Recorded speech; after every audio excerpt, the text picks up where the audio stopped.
DNA news Nashik, शोध सत्याचा।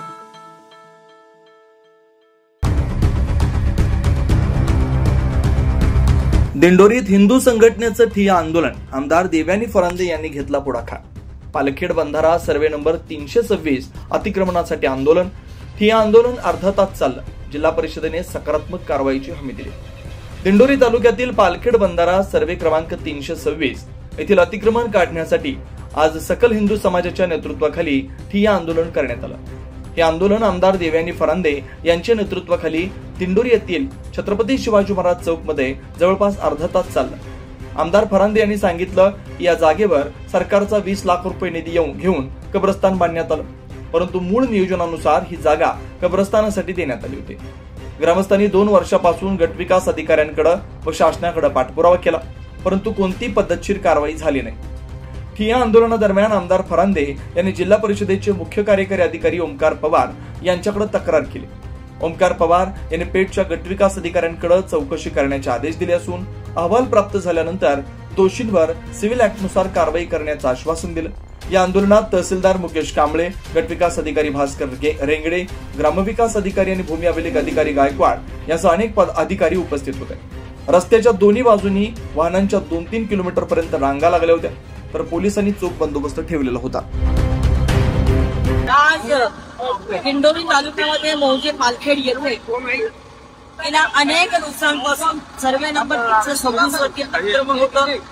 त्याच्यावर विकास अधिकारी प्रांत ह्या सर्वांनी त्याच्यामध्ये सकृत दर्शनी आणि याच्यावरती अतिक्रमण झालेलं असं म्हणण्यात आलं होतं, परंतु सरकारचा निधी घेऊन 387 बाई कब्रस्तानसाठी देण्यात आलेली होती।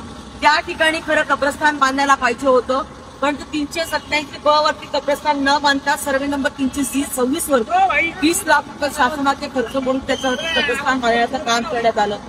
सवाल उठतोय की जर चुकीच्या सर्वे नंबरवरती काम होत असताना सार्वजनिक बांधकाम विभागाचे अधिकारी काय करतात, पंचायत समितीचे अधिकारी काय करतात, गटविकास अधिकारी काय करतात, आणि त्यामुळे त्या ठिकाणी पालखेड मधल्या गावकऱ्यांनी खूप मोठ्या प्रमाणामध्ये शासनाकडे आणि या गटविकास अधिकाऱ्यांकडे 2 वर्षांपासून पाठपुरावा केला, पण त्यांना कुठल्याही पद्धतीचं त्यांनी सहकार्य केलं नाही। आणि आज त्यामुळे सकल हिंदू समाजाच्या माध्यमातून आज या दिंडोरी तालुक्यामध्ये आज आंदोलन करण्यात आलं।